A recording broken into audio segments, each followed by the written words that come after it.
नमस्कार, मशाल news network या लोकप्रिय चॅनलवर आपलं स्वागत आहे। लेबर युनियनचा हा महामोर्चा आहे जो कामगार उपायुक्त कार्यालयावर धडकणार आहे। आपण पाहू शकत असाल मोठ्या संख्येने या मोर्चामध्ये हे जे कामगार आहेत ते सहभागी झालेले आहेत। या मोर्चाची जी काही क्षणचित्रे असतील किंवा या मोर्चाचं नेमकं कारण काय आहे, कशासाठी हा मोर्चा आहे, याबद्दल मशालच्या माध्यमातून मी तुम्हाला त्याची संपूर्ण माहिती देणार आहे। तो वहीं पे मिलेंगे और अपने भाई बंधुओं के साथ में ही मिलेंगे। कैंसल का कोई रीजन नहीं है, आप लिख के दीजिए चाहे जैसे कीजिए। सरती हा मोर्चा आहे। त्यांनी आमच्या कामगारांच्या प्रश्नांवरती दाखवलेल्या टोटल अनास्थेबद्दल, आमचे प्रश्न हाताळण्यामध्ये त्यांनी जो पक्षपात आणि व्यवस्थापनाची बाजू घेऊन भ्रष्टाचार केला, कामगारांची प्रकरणं वर्षानुवर्ष रखडवून ठेवली आणि त्यांना न्याय मिळवण्याच्या कामामध्ये अडथळे आणले, त्याच्यासाठी आम्ही हा मोर्चा आणलेला आहे।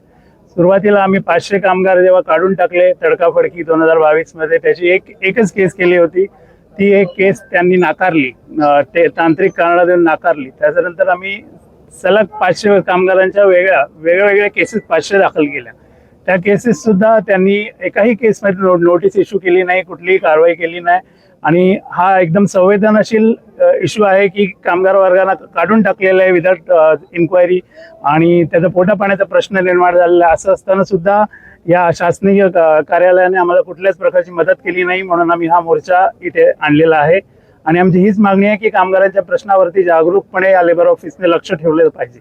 आपण चर्चा केली, त्यांनी तांत्रिक कारण दाखवली, काही गोष्टीमध्ये आम्हाला शासकीय ऑर्डर्स नसतात, आम्हाला कॉम्प्लायन्स करावं लागतं वगैरे थातूर मातूर उत्तरं दिली। आणि एक गोष्ट त्यांनी थांबवण्याबद्दल आश्वासन दिलं, त्याबद्दल पत्र देतात म्हणाले। ते म्हणाले की हे जे व्हिडिओ कॉन्फरन्सिंगद्वारे वर्करचं आयडेंटिफिकेशन या ऑफिसमधून होत होते ते होणार नाही, ते थांबवणार याची त्यांनी फक्त ग्वाही दिली।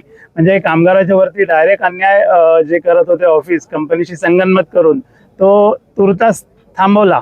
त्याबद्दल तेच या मोर्चाचं एकमेव फलित आहे। आता इथून पुढे पण आम्ही हे आंदोलन अधिक तीव्र करू आणि जर समजा 6 महिने किंवा वर्षभरात कामगारांचे प्रश्न मार्गी लागले नाहीत, ते सुटले नाहीत, तर आम्ही अधिक तीव्रतेने या कामगार, यांचे कुटुंबीय, नातेवाईक, रिलेटिव्ह सगळ्यांना घेऊन 10,000 कामगाराच्या वरती इकडे मोर्चा आणू। तुम्हाला एक ठराविक वेळ दिलेला आहे आम्ही की या वेळामध्ये तुम्ही आपलं वर्तन सुधारायलाच पाहिजे, कारण शासकीय पगार घेतात म्हणून तुम्ही मगरुरी दाखवू शकत नाही। शेवटी एक कामगार उपायुक्तालय आहे आणि एक कामगारांचे प्रश्न सोडवण्यासाठी याची स्थापना झालेली आहे, याचं त्यांनी भान ठेवण्याची आवश्यकता आहे। विराज कंपनीचे जवळपास 1,500-2 हजाराच्या वर कामगार या आंदोलनात सामील आहेत। विराजमध्ये आम्ही 1 दिवसाचा लाक्षणिक संप सुद्धा जाहीर केला होता। त्यामुळे आज जे आमचे मुंबई लेबर युनियनचे सदस्य आहेत ते विराजच्या कुठल्याही युनिटमध्ये कामावर गेले नाहीत आणि नाईटमध्ये सुद्धा कामावर जाणार नाहीत। 1 दिवसाचा लाक्षणिक संप आहे। विराजच्या मालकांनी पण याची सूचना घ्यावी की त्यांनी पण याचा आपल्याच कामगारांचा विचार करावा आणि त्यांचे प्रश्न मार्गी लावण्यास मदत करावी।